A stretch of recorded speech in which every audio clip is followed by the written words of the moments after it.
Hello, Oraline. Kumusta kayo dyan? Bakit ba umalis ang ilang Canadian delegates sa Taiwan?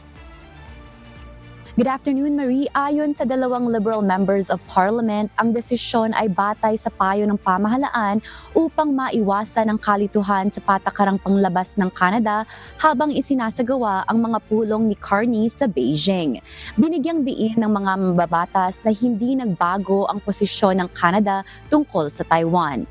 Sinabi ng Ministry of Foreign Affairs ng Taiwan na patuloy nitong tinatanggap ang mga bisitang Canadian at layong palalimin ang kooperasyon sa Canada.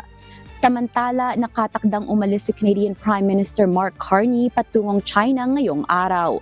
Layunin nitong palalimin ang ugnayan ng Canada at China sa kalakalan, enerhiya, agrikultura at paandaigdigang seguridad. Sa gitna ito ng panahong humaharap ang Canada sa hindi tiyak na ugnayan sa Estados Unidos dahil sa trade war at annexation threats mula kay US President Donald Trump.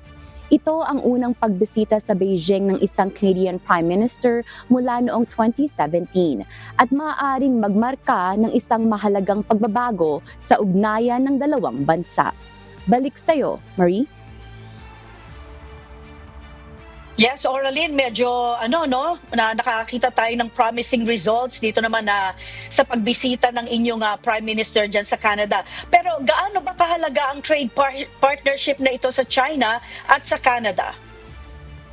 Oo, Marie, mahalaga talaga yung trade partnership ng China sa Canada, no? Dahil ito ang pangalawang pinakamalaking trading partner ng bansa. At noong 2024 nga, specifically umabot sa 118 billion US dollars ang naging bilateral merchandise trade ng Canada sa China. Kaya importante talaga yung trade partnership ng dalawang bansa. Marie?